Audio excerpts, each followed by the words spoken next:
Hey everybody, welcome back to the Damage Report. This is sure to be a fairly unique episode of the Damage Report, as will become clear very soon. I am Johnny Rolla, joined on a Thursday by Brett Erlich. It's nice to be here, cause I am here, and it's fun, Game of Thrones. So we're gonna be talking a little bit about Game of Thrones. The reason is that, cause it's the internet and we can do whatever we want. Honestly, but I'll give you more reasons. So I'm not gonna be here tomorrow, and the season 8 premieres, the last season of Game of Thrones, something I've been waiting for my whole life. Soon I won't need to be alive, because I'll have seen it all. But anyway, that comes soon, and I wanna talk about it. So we're gonna talk about it. A little bit later on the show, we're gonna be breaking down, we have a company death pool. Who will live, who will die? We're gonna break down some of our picks, some of whom might be a little bit controversial. We're also gonna be going through a top 10 list of the worst decisions made in Game of Thrones, which should be a lot of fun. I haven't finalized mine yet, but I'm gonna go with my gut in the moment. I have 6. Okay. I've got 5, but I might mess with it. And oh yeah, we've also got some news. So we got 2 awesome guests who are gonna be joining us. So first, Noah Smith, writer for Bloomberg, is gonna come on to talk about private prisons and all the issues in the rise and expansion of private prisons inside of the US. And then Saudi Arabian women's rights activist and author Manal al-Sharif is gonna join us a little bit later on and talk about her campaign to increase rights for women in Saudi Arabia and the difficulty that she and other women like her have had in that over the years. So should be a lot of fun. We're gonna start off with a little bit of news before we launch into the important stuff, which is Westeros related. But first, new representatives like AOC and Ilhan Omar have found themselves just increasingly and brazenly attacked by the right. To me, obvious incitement to violence in some of these cases, and there are any number of different examples of this that we could provide. Ilhan Omar is currently experiencing, I think it was the New York Post that had a pretty inflammatory front page about her, but I wanna talk a little bit about how much it's trickled down to different areas of the right. So Alexandria Ocasio-Cortez was targeted by the Ohio College Republicans. Dave Leventhal, who's on the show, he's been on many times, tweeted in a fundraising email today, the Ohio College Republicans describe AOC as a quote, domestic terrorist, a term often reserved for the likes of Timothy McVeigh and people who killed children in their school classrooms. So here's a look at the headline of an email they sent out to their membership. AOC is a domestic terrorist. So it's pretty clear. They didn't really like finesse it at all. Everything about this is absolutely traumatic if you keep it up. Like AOC is a domestic terrorist. That's horrifying to call her that. But any email from the college Republicans to me is the worst day of my life. Yeah, exactly. Nobody wants that. I don't think most of the college Republicans want that. Yeah, and like how much controversy was there when Stephen Miller was labeled a white nationalist? Oh yeah. God, can you really say that? Oh, come on, can you really say that? AOC is a domestic terrorist. Yes, she is the same as anyone who has blown up a federal building or shot up a bunch of people. She's a domestic terrorist. And by the way, if it is possible for it to be worse than them just labeling this new representative a domestic terrorist, they did it to make money. Here's the rest of the email. Donating to the college Republicans is the most effective way to directly impact the future of America. My peers are being brainwashed on a daily basis by Marxist professors who hate America and capitalism. My fellow students often tell me that Alexandria Ocasio-Cortez is a role model and that America should be more like socialist Europe. I think that's and they want money, obviously, lots of it. They want 500,000, whatever. That's a conversation that happens at college. I want America to be more like socialist Europe. That's what I say. But anyway. I just love the 2-hour hate that is any college class where they're like, before we get to calculus, I hate capitalism. It's terrible. Read Karl Marx now. Yeah, that's not how it is. And also your argument is the smarter people get, the more they like something. Well, that should be a message to you. Yeah. No, but the thing is that you don't get educated here, you just get indoctrinated. I mean, it begs the question what the conservatives are doing in the class. Also, one of the, Romney's dad, who was the, on track to, however close, to become the nominee for the Republican Party back in the day, he got disqualified essentially because he said he was brainwashed. And the idea that you're susceptible to brainwashing whatsoever, like, you sound pretty weak to me. Why don't you be stronger? Exactly. So again, AOC is the one that they're targeting in this particular case, although this sort of thing has become increasingly common. And she tweeted about it. This puts me in danger every time. Almost every time this uncalled for rhetoric gets blasted by conservative groups, we get a spike in death threats to refer to Capitol Police. Multiple people have been arrested trying to harm me, Ilhan, and others. At GOP, what's it going to take to stop? In response to this, college Republicans have said, That was totally, that was our mistake and our bad, and we're sorry for that. We didn't send that. It was sent in our name, but it's like totally not okay. It shouldn't have happened. I guess the thing is that email they've sent many times, the subject changes. So they just put a different subject. The email is the same, and in the past multiple times it's been signed by the chairman of the college Republicans there. I was dead at the time. Yeah. So look, they think that they can make money by scaring people about the prospect of a sitting congresswoman being a domestic terrorist. And that is why Fox News more and more brazen, I think was it the Five? Was it Greg Gutfeld? It might have been Kilmeade, I get them mixed up a lot. Was again implying that Ilhan Omar, I think it was yesterday, that her loyalty is not to America. So again, I guess dual loyalty. We don't know exactly to where, but somewhere else, it's totally okay to smear her with that. It was Kilmeade because Ilhan Omar was saying, listen, don't vilify all Islamic people or all Muslim people because some people did a thing. Yeah. And she was not belittling it, but was taken to have belittled it because she was speaking like off the cuff. And they seize on that, and Kilmeade asks, is she even an American first? And what other, just go through her history of saying that people who carry out acts of actual terrorism should be hunted down, blah, blah, blah. But it's very frustrating to see this. And the other thing that I think we should bring up is it is so difficult to get actual domestic terrorists to be labeled domestic terrorists. Yes. The fact that certain types anyway. It's if you go through, we did this thing I think on main show where it was like you go through all of the acts and threats of actual domestic terrorism and what they are labeled in the actual indictments, and people who should, by all accounts, be labeled domestic terrorists are never labeled as such, even though you're trying so hard to say these are radical Islamic terrorists, call it for what it is. But when it comes to domestic terrorism, the only way you can get someone to be labeled that apparently is for them to advocate for positive change for most of America. Exactly, yeah. Stop Sorry, coughing. I don't Stop remember coughing. I'm really. What did you have? I'm a little. Essence of Nightshade? No. Anyway, goodbye? I'm gonna keep talking.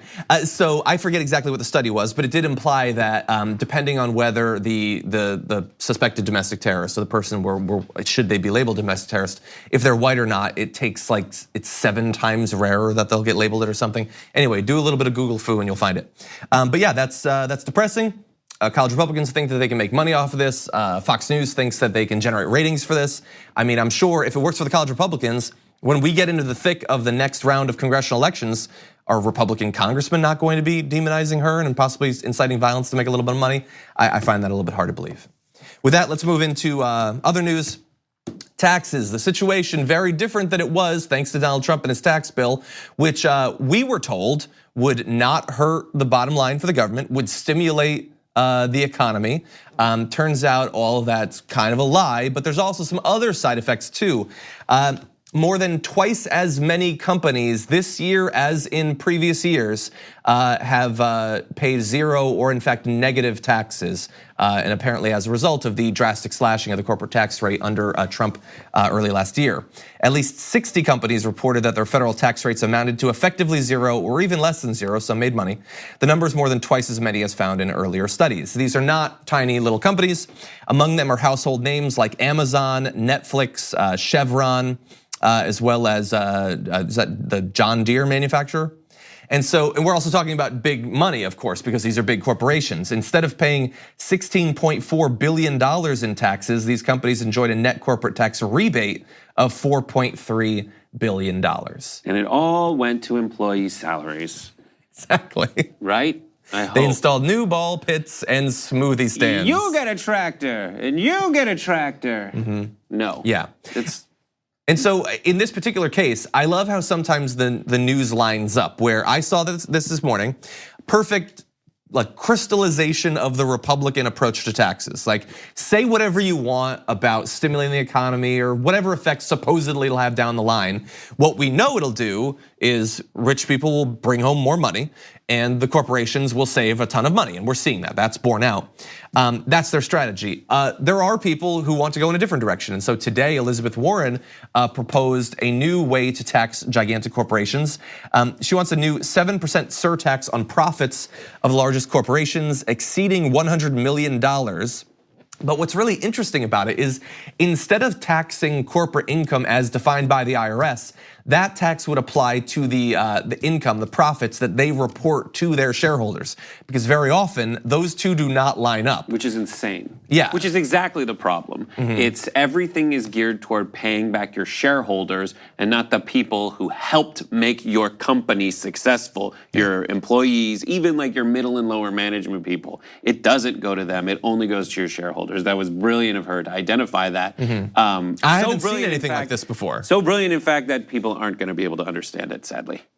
I was thinking of doing a segment where it's like the reason that Elizabeth Warren's tweets don't get picked up the way that Donald Trump's do, or policies, is because she isn't tweeting like Donald Trump. So I want to tweet on behalf of Elizabeth Warren like it's Donald Trump. So it's like, these loser billionaires tax the poor workers like idiots, traitors. So you want to translate for her to dumb speak?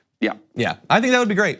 But no, this is a great plan. This is, and again, like I keep making references to how much Elizabeth Warren is proposing. People want to be talking about this tomorrow because she will have something new and will unfortunately have moved on. But there are so many people running and they all want to get coverage, but many of them seem to think, oh, I should get coverage because I went and I did a stump speech. No, you do it by coming up with a new plan, by proposing something that could actually fix our country's problems. That is why Elizabeth Warren gets the coverage that she does. She has her own problems, both individually and because of the bias towards women in politics, but we cover actual ideas and she comes up with the bulk of them. Anyway, with that, we are gonna take a short break. We come back, private prisons, are they a good thing? We'll break it down after this.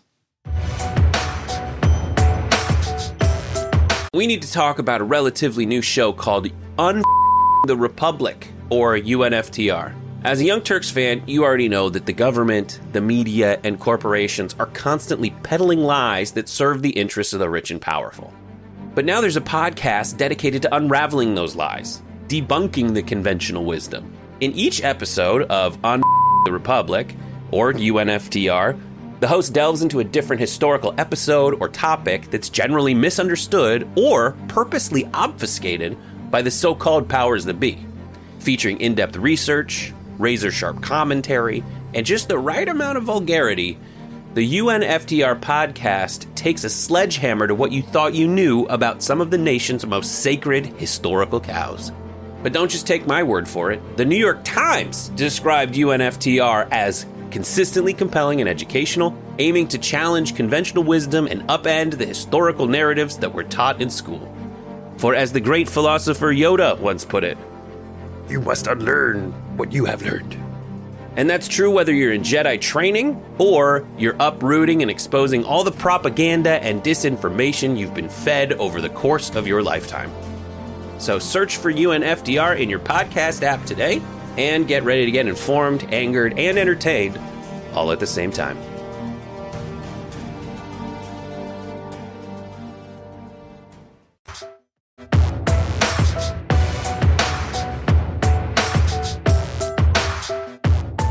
We hear a lot of big assertions about private prisons and the benefits that they have over publicly run prisons, that they will save money, be instituted in a way that is more efficient, better outcomes for the prisoners as well. But is it actually working out that way as they become more and more common across the country?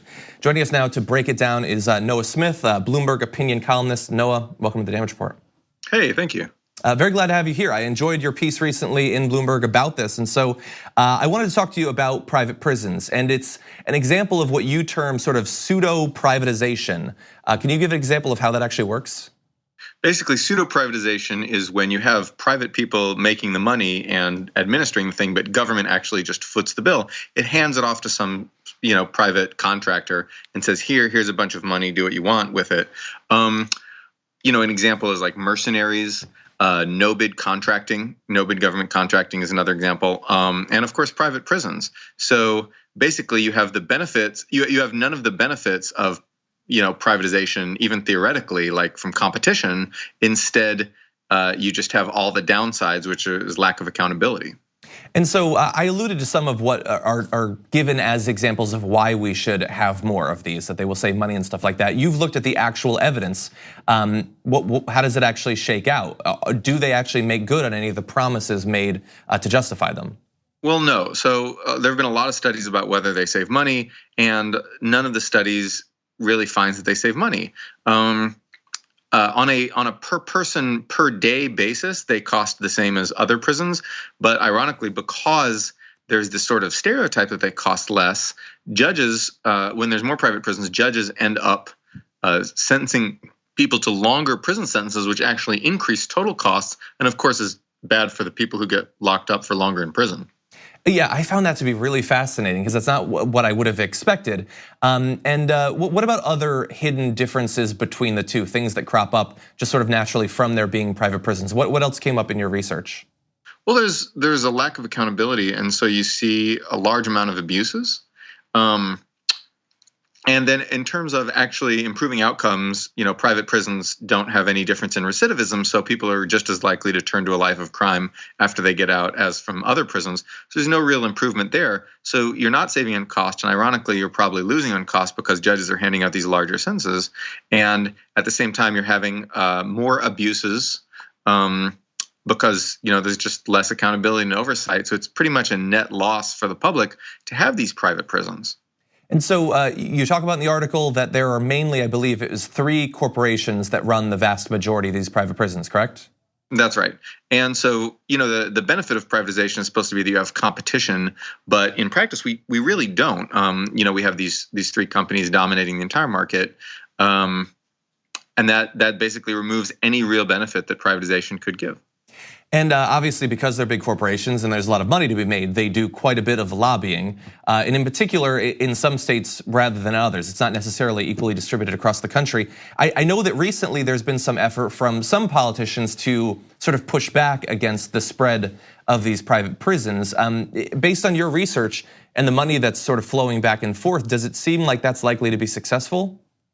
Well, actually, the Obama administration was going to completely phase out private federal prisons. And then Trump administration came in and Jeff Sessions reversed that. So one of the problems with this pseudo privatization is that now you have this sort of industry that has a captive, almost monopoly, and is and that becomes a lobby, and that becomes sort of a stable lobby that says, okay, well now if you get rid of these private prisons, all these private prison guards will lose their jobs, blah blah blah. Yeah. I mean, obviously they could get jobs at state prisons or whatever, but that's what they'll say. And they'll become friends with the politicians, and it just becomes really entrenched. And so the pseudo privatization just becomes a self-perpetuating thing that I think is just bad for everybody. Yeah, and it's similar to what we see in other industries, although as you point out, the fact that we were apparently close to having a big change, a big reform in this area, and then having that snatched away is even worse in comparison to some other examples. Well, Noah Smith, thank you for joining us on the show. Everyone should go and they should read your article available at Bloomberg. We appreciate you joining us. Thanks for having me on. We're gonna take a short break. We come back, transitioning to something a little bit lighter after this.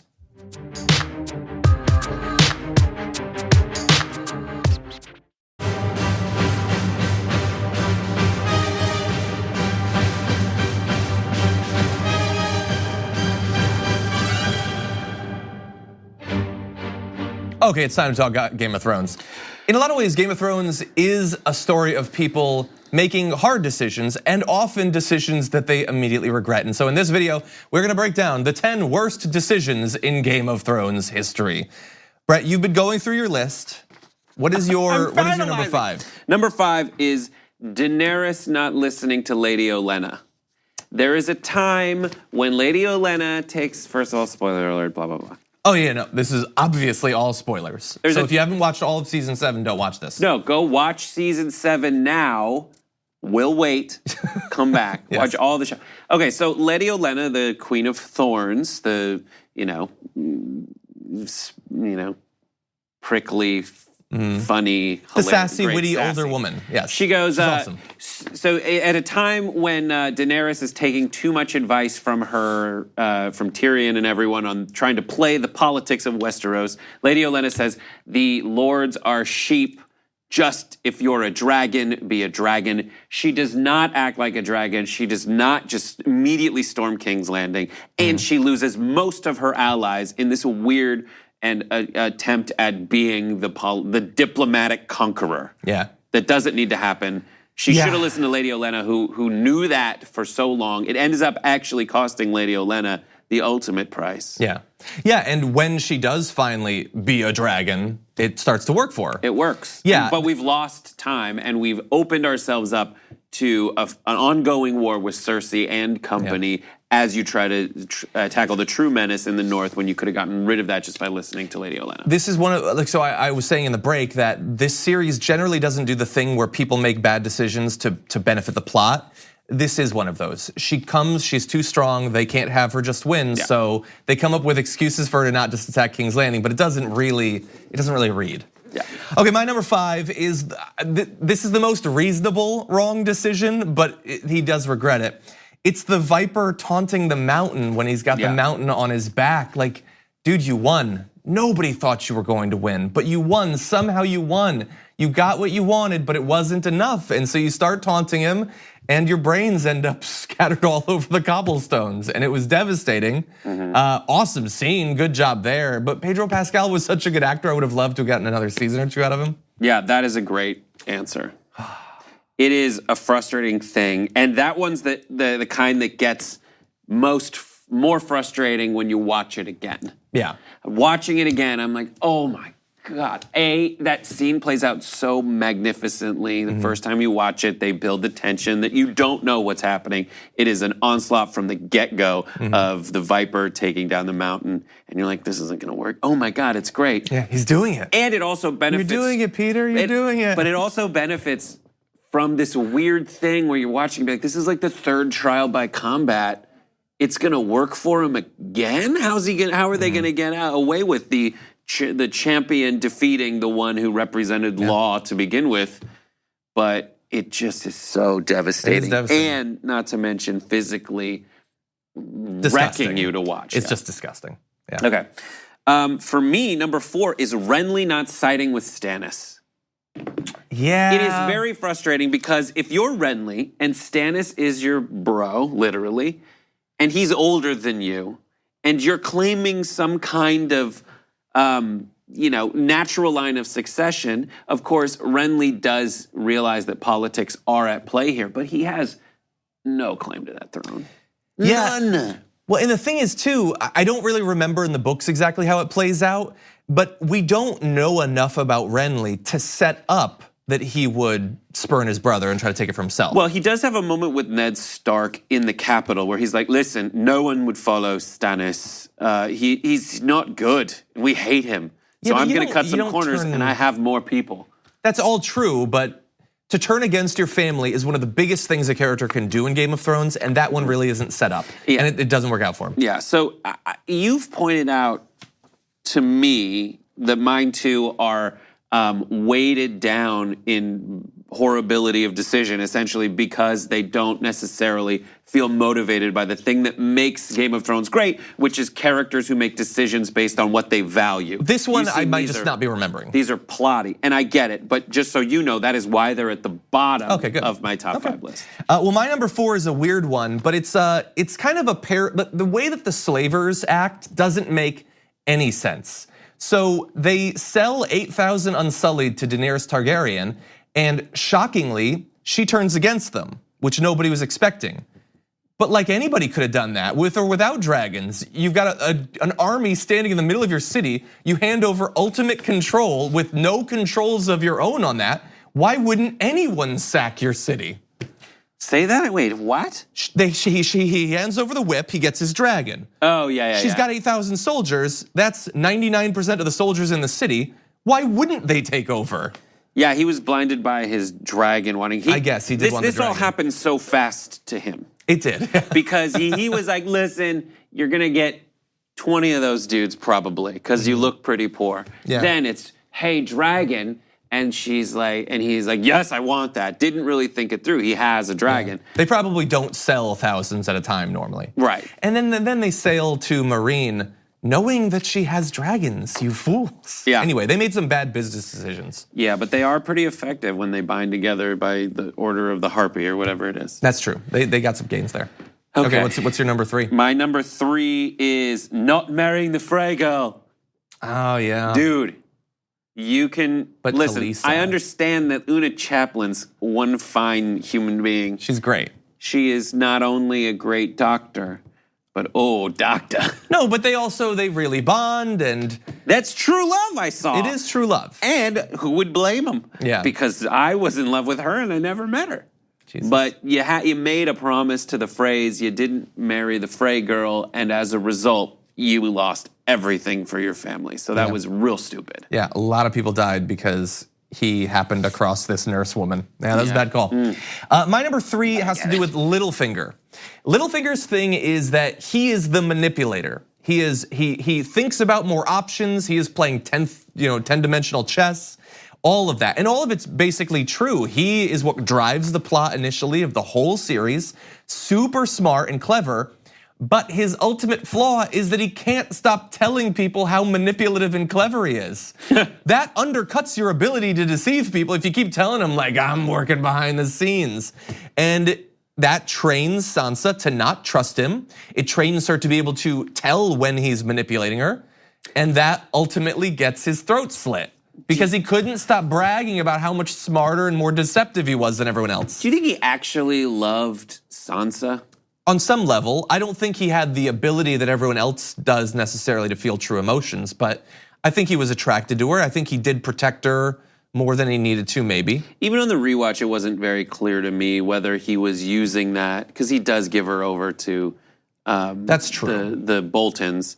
Because the one central theme is like, one of the central themes is don't love anyone because you're gonna be blinded by that and you're gonna lose everything. He does. Yeah. And it's, his thing was one of hubris, I think, more than it was like the overshare was based on hubris more than it was like. Maybe he thought, I've got the veil now, it's all coming together, but he hadn't won yet. Yep. Number 2 for me, Cersei using the faith militant. Well, that was a bad call. You're right. It was just You're right. so stupid. And rewatching it, you're like, ugh, this arc. Because you're so stupid. It's a little bit more complex in the books, but in both cases, you're right. You really thought that, you know what's controllable? Religious extremism. Yeah. No, that's a bad call. She thought it would be great. She did it very short-sighted because she's getting so protective of her son and she doesn't want to give him away. Fine, buy him a action figure or something. Yeah, buy him another cat. Buy his affection. Don't go through the faith militant to get his wife locked up. Yeah, and if you are gonna blow up everyone that this kid loves and trusts now, like be in the room with him when you do that. Yeah. That'd be a good call. My number 2 was Theon deciding to turn on Robb Stark. That's a great one. To rekindle his relationship with his family that he doesn't know, that he hasn't known since he was a little boy. Like, Theon was living his best life. He was riding at the side of the young wolf. He was winning in battles. Like, he had it all. He would have ended up getting a holdfast or something like that in the north. Instead, he ends up with the sausage situation and all the other bad stuff that's happened to him. And it all comes back to him turning on Robb. What an amazing actor.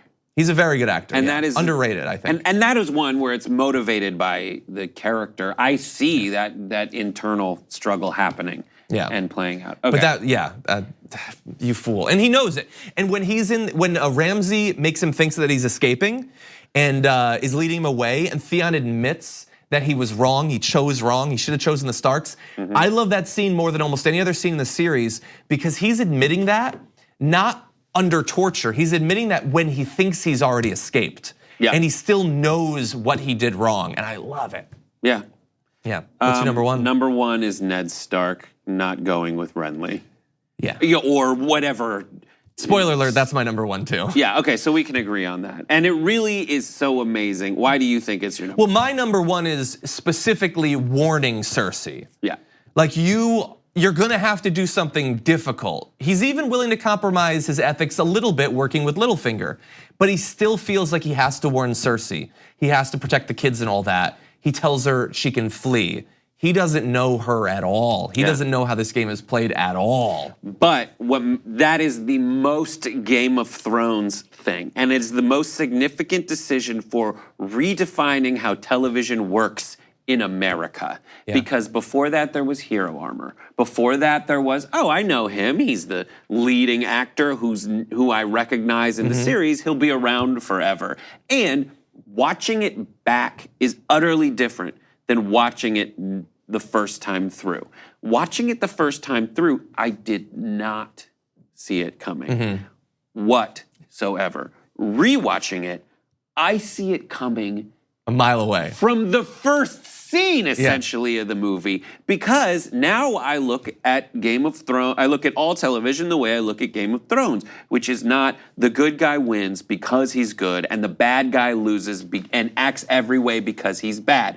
Game of Thrones is about they have words, they have a philosophy that governs all of their actions, and they live by that and die by that. Yeah. And he did it, and there is virtue and value to all those things, but at the end of the day, it was his undoing because he had honor but no strategy. And you see everybody that is still alive for the most part say, that's a dumb strategy, bud. Yeah. And say, come with me. This is about practical survival more than it is pledging yourself to some weird honor that is thousands of years old. Yeah, he was ill-equipped for that situation. He was a battle commander. That's what he was. He wasn't even really a fighter. He was a soldier, and now he has to be involved in all this politics and everything. And he didn't want to be there in the first place. He's one of the only people who didn't want any of the power that was given to him. And I love how the same process he went through is visited on Rob. Rob makes some of the same mistakes, and then to John, they talk about how he's doing the same thing, and we'll see if it happens the third, if the third time is the charm in this case.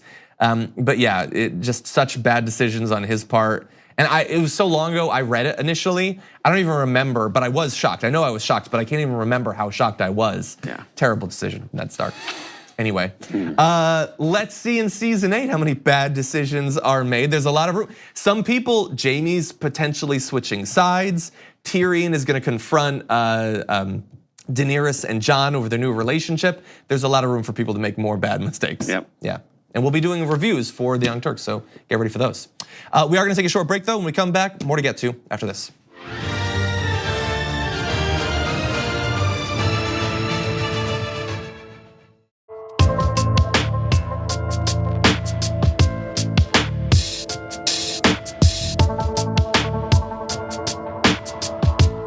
The battle for increased women's rights and human rights more generally in Saudi Arabia has continued, and joining us now is one who has fought for many years in this area, activist and author Manal al-Sharif. Manal, welcome to the Damage Report. Hi, John. Thank you for having me. Very glad to have you on, and I'm very excited to learn more about one of your projects that you're working on right now. This is your Freedom Drive campaign. Can you tell us about that? Yes, it's the Drive for Freedom campaign, and you can follow it on the freedomdrive.com. And I wanted to do cross-country drive in Saudi Arabia when the official ban when it was officially lifted on the women driving in my country. Unfortunately, I couldn't do that cross-country drive with my son. Living now in a self-imposed exile after the arrest and imprisonment of all the women who fought for the right to drive in Saudi Arabia. They're still in prison, facing trial. And I thought the best way to do it to raise awareness about these women cases is to do the same drive I planned, but here in the US and cross country. So I'm starting from west to east, from San Francisco all the way to DC. But on my 40th birthday, it's just coincidence that it will be my 40th birthday, I'll be standing in front of the Saudi embassy in DC, where the Saudi Arabia assigned the first female ambassador in our history to be there. So can you tell us a little bit about, so I had read, it wasn't too long ago that these arrests were made of these activists. And so you're saying they're still in prison. Is there any hope that they will be released? And what is the actual state of the ability to drive of women in Saudi Arabia? It's interesting. They've been in prison for nine months. The first few months they were in secret prison, where they were subject to torture by the officials. And under the supervision of Saud al-Qahtani, the personal advisor of the Crown Prince. Later on, they moved them to government state prison, and they're facing a trial. 2 of them been released, and the Iman al-Nafjan and Aziz al-Yusuf been released. Lujain al-Hadloul and other non-activists are still there in jail, facing trial for treason, and that means around 20 years in jail or maybe execution. The drive is really to bring awareness to these women cases. The human rights organization in Saudi Arabia, the unofficial number, states that around 15,000 arbitrary imprisonments happened in the last year. A lot of them were forced disappearance, I'm following closely the case of Abdurrahman Sathan. They took him from his work in March 2018. His family never heard of him. A prisoner met him in jail. That prisoner told his family, and that prisoner family told Abdurrahman Sathan family. And it's really worrying, and it's really raising a lot of questions. Why these arrests? Why the torture? And by the way, Abdurrahman Sathan was one of the people who anonymously used to tweet and criticize the Saudi government. How did they find all these anonymous Twitter accounts? How did they find the owners of these anonymous Twitter accounts? That's something I'm trying to put my finger on. So I'm working closely with I work in information security. We've been trying to find out, I'm working closely with other tech companies to find out how the Saudi government can locate and hunt down these activists, even if they are anonymous online.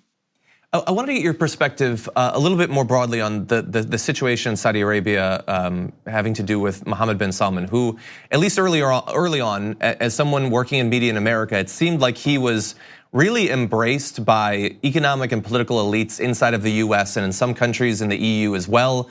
We had all these cover stories about what a reformer he was going to be and how everything was going to be different. And it seems like over the past 6 months or so, perhaps because of the conflict in Yemen, perhaps because of the killing of Jamal Khashoggi, that situation has changed at least somewhat. From your perspective, what do you think about his relationship with these foreign countries? When he came to the power, as Saudis, we were really hopeful. We were hungry for change. We were actually desperate for change. And everyone hailed when he came to the power because he's young. And the first few months for him, he did really great things. Like one of them was he was putting ban on the arrest power for the religious police. And that really was a big relief for us in Saudi Arabia. This never happened in the history of the country. We were really hopeful, but with these, and I know he used the women card also, because women's rights activists in Saudi Arabia have been very loud about the guardianship system and how they've been enslaved in a country where each woman, regardless of her age, is assigned a male guardian. And that, I think, brought the media attention and currency to Saudi Arabia when it comes to their history of how they treated women. He used the same card for his PR. Successfully, I would say, and effectively when he lifted the ban. It was really economical need, lifting the ban, but the women who were fighting all these years for this right been punished severely. He said himself, I've never claimed that I'm a reformist. The media been calling me that, giving me that title, but I've never claimed this title. And it's true, he never said that about himself. He just wanted to come and diversify the economy in the country, but the price that we pay as Saudi citizens and the world actually is paying is really high.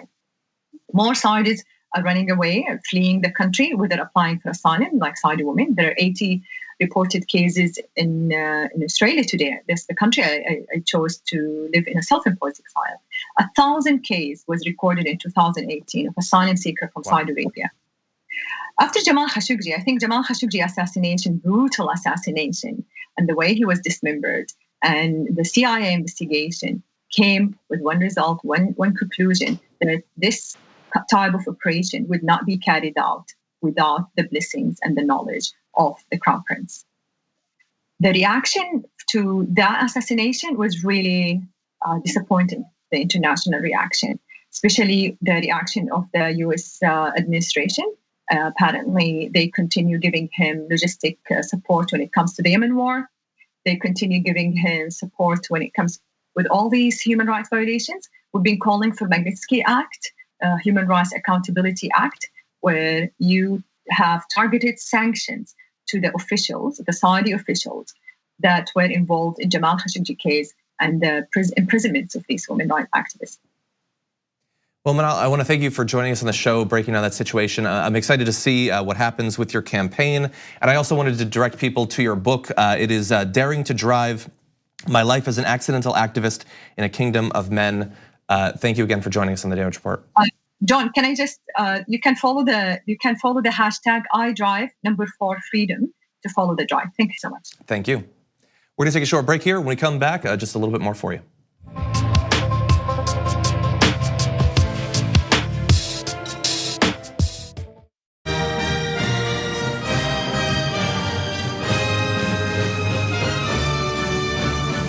just a couple of days, season 8, the last season of Game of Thrones is gonna happen. We've got 6 episodes and a lot of characters are not gonna make it through all 6. And so we here at TYT are engaging in a Game of Thrones Deadpool, choosing who will live and who will die and competing for just a little bit of money. So in this video, I just wanna talk with Brett. There it goes. John made that, by the way, and if you thought he had 0 talents, I understand, but he does have them. I have half a talent. So you can go to twitter.com/thedamagereport to download this if you would like to participate. Obviously not as a paying part of it or anything, but you can have fun with it and follow along as we do our reviews. So Brett, what were some easy calls? What were some hard calls? Easiest calls are Melisandre and Varys. So the Red Witch and the Bald Eunuch. Because there is an interaction. They're gonna die because they have an interaction on in I think Dragonstone where she just says that. She's like, I have to die in this country just like you. And he goes, don't tell me that. Spoiler. I don't like that. She's been wrong before. But I did also put down that they're both gonna die based on the interaction. Thank you. How about you? What's an easy peasy? An easy one is I think my theory for a lot of these is I think we will end with Magic once again transitioning out of the world. Magic came back during the series, I think it will go. So I think all 3 of the dragons are gonna die. I don't know if that's an easy or a hard one. I think the one that has already died is gonna die again, and then the other 2 will also die. So I have Viserion, Rhaegal, and Drogon all dying. That's my theory. And I also believe that's why Melisandre has to die. I think that Beric Dondarrion is gonna die. He was brought back to accomplish something, but he's again a magical guy. I do have Beric Dondarrion, the only Armenian in the cast. He's gonna be there. Is he? I don't know, but Dondarrion, I'm like, that sounds like every time I hear it, it just takes me out for a second. What is a controversial pick that you have? So we've done the easy peasy lemon squeezy. What's the difficult lemon difficult, you might ask? It's less popular, but yeah, what's difficult? I think Daenerys is done. Really? She's I do dead. not have her down yet. She does not have to live. I mean, there is no have to. And that's what's so frustrating about doing this poll is it doesn't really matter, phrasing. It doesn't really poll. Anyways, it doesn't really matter.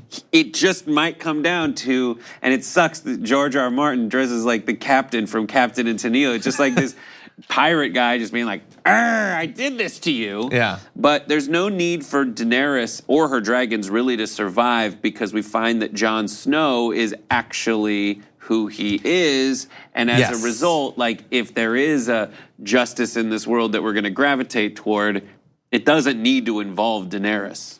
So I understand that this is not a popular opinion because it's too much like what other TV is like, but I actually believe that Daenerys and Jon Snow will both survive. I think that she will lose her dragons, but have a child. I do think that she is pregnant or will be soon, and I think that they will actually rule. I think, here's my Humperdinck choice. Yeah.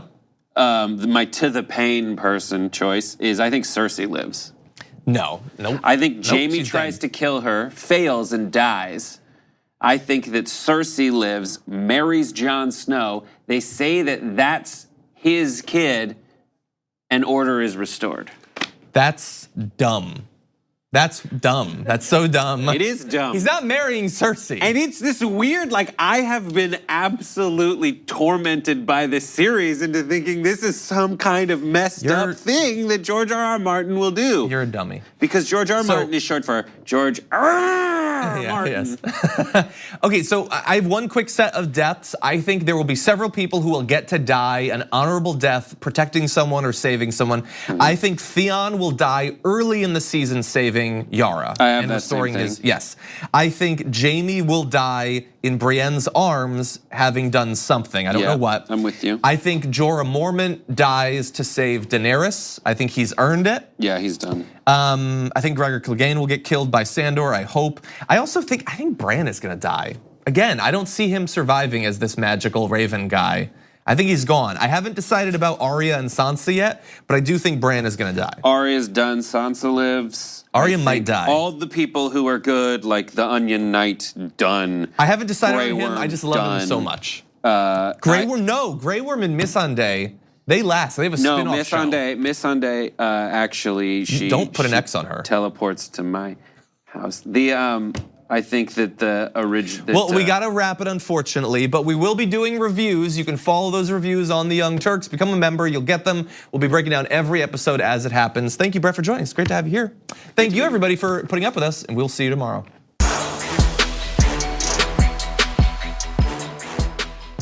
Thanks for listening to the full episode of The Damage Report. Support our work, listen ad-free, access members-only bonus content, and more by subscribing to Apple Podcasts at apple.co/TYT. I'm your host, John Adarola. I'll see you soon.